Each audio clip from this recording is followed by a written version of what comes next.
Assalomu alaykum, yaxshimisizlar? Sog' salomat yuribsizlarmi? Tanjoninglar sog'mi? Boringlarga shukr. Bugun men sizlarga jo'ja ochirish uchun tovuqqa qanday tuxumlarni tanlab bostiramiz shu haqida ko'rsatib o'tmoqchiman. Ko'p yillik tajribamdan. Avvalo tovuq tuxumlarni to'liq ochish uchun albatta tuxumni to'g'ri tanlashimiz kerak. Iloji boricha standart, ya'ni bir tomoni uchli, bir tomoni uchli bo'lmagan, bir tomoni mana shunday shakldagi tuxumlarni tanlashimiz hamda 2 yoshlik tovuqlar bo'lsa, o'shalar tuxumlar bo'lsa yana ham yaxshi bo'ladi. Yangi tovuqlarnikidan ko'ra o'shalar ham yiriroq bo'ladi, mana o'rtacha yiriklikda bo'ladi. Shulardan tanlab qo'yishimiz kerak. Ularni ustini silliqligiga mana ushlab ko'rsanglar silliq bo'ladi, shunaqalariga e'tibor berishimiz kerak. Keyin tuxumlarni saqlagan paytda 2-3 kunlik yangi iloji boricha tuxumlardan qo'ysak, bu foydadan xoli bo'lmaydi. Ya'ni qancha uzoq turgan bo'lsa, uni ochib chiqish darajasi shuncha pasayadi. Shuning uchun yangi tuxumlardan foydalanamiz hamda ularni uchli tomonni pastga qilib saqlaymiz.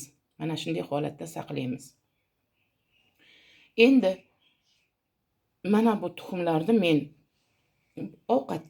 ovqatlanishga yoki dorilikka sotib yuboraman. Mana ko'rsanglar, juda ham hajm jihatdan yirik hamda shakl jihatdan nostandart.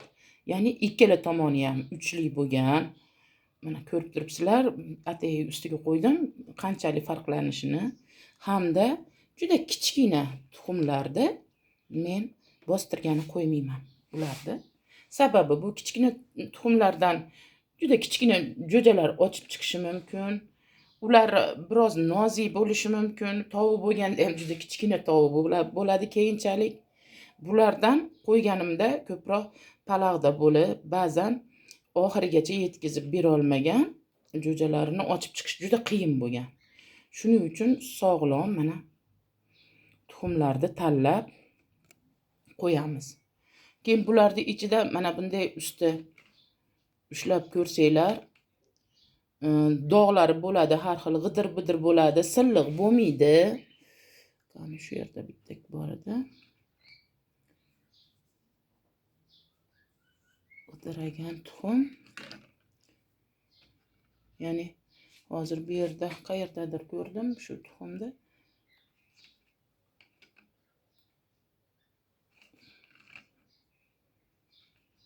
Ya'ni usti tekis bo'lmaydi, silab ko'rasizlar. Silliq bo'lsa yana ham yaxshi bo'ladi. Mana ko'rib turibsizlar, bu ikki xil. Mana etlari mana g'idiragan, bu yog'i silliq. Bu ham yaramaydi. Buni ham bu yoqqa qo'yib qo'yamiz.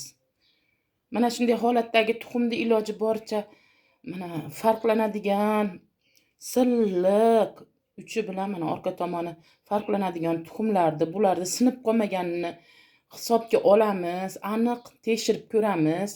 Yorilmagan, sinmagan bo'lish kerak iloji boricha. Keyin mana bu tuxumlarni hozir men sizlarga chayqab ko'rsatib beraman. Mana bunday qilib chayqalmagan bo'lish kerak. Bu mana shunday chayqalib qolgani ham ochib chiqmaydi. Buni sinab ko'rganman. Shuning uchun tovuqqa tuxum qo'yayotganda albatta sog'lom tuxumlarni tanlashimiz kerak. Hamda bularni qo'yishdan avval margansovkamiz bo'lsa, margansovkani pushtirang qilib turib, ana shunda bir qator yuvib qo'ysak, yana ham yaxshi bo'ladi. Agar margansovka topa olmasak, oddiy suvda bo'lsa ham mana shu chang g'uborlarini yaxshilab yuvib turib, keyin tovuqqa qo'yamiz. Tovuq kurki bo'lganini qayerdan bilamiz? Tuxum tug'adigan joyda bitta tuxumni ko'rsa, u turmay yotib oladi. Kechqurun qaraymiz. Kechqurun ham agar yotgan bo'lsa, ertasi kuni kechqurun alohida 11 ta yoki 13 ta tuxumni bu yerdan sanab tayyorlab olamizda, bir tovuqlar katagidan alohida katak qilib, alohida joy qilib, ana shu joyga somonmi, paxtami, mos paxta deb qo'yadi bizda. ko'rpa to'shaydi paxtasimi yo yumshoqroq matomi shunga joy qilib turib 11 ta yoki 13 ta tuxum qo'yamizda, kechasi qorong'ida tovuqni bildirmay mana shu sog'lom tuxumlarni ustiga olib kelib ko'p qo'yamiz. Iloji bo'lsa buni yopiqroq joyga, qorong'iroq joy qilib qo'yamiz. Nimagaki, tovuq qorong'iroq joyda tuxum bosib yotadi. O'ta yorug' bo'lsa ham turib ketib qoladi ba'zan. Shuning uchun uni matolar bilan sal-pal o'rab qo'yib turamiz. Haligi o'zi bosib yotgan eski tuxumni olib tashlab, mana shu bir xilda paytda, bir xilda tuxumlarni qo'ysak, ular bir vaqtda birin-ketin ochib chiqadi. Oraylarda shunaqa tovuqiga tuxum bostirayotganlar bo'lsa, albatta kommentariyalarda yozinglar. Men ham sizlardan bilmaganlarimni o'rganaman inshaalloh. Men o'zim bilganlarimni aytib ketaman, sizlar ham o'z bilganlaringlarni albatta kommentariyalarda qoldiringlar. Albatta menga like bosib kommentariy yozayotgan barchadan minnatdorman. Telegram kanalimda gullar parvarish haqida mana shu videolar, hamma videolarim Telegram kanalimda bor.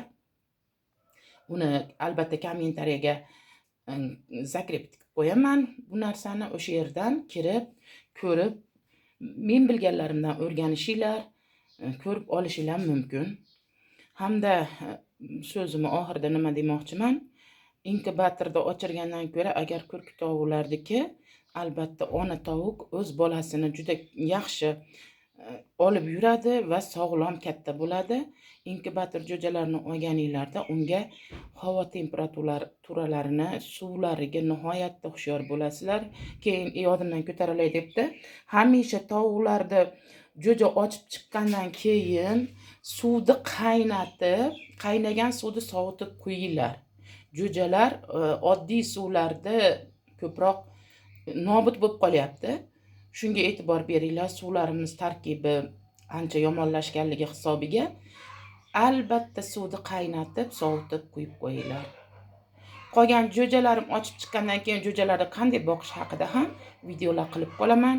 Barchalarga rahmat, boringlarga shukr.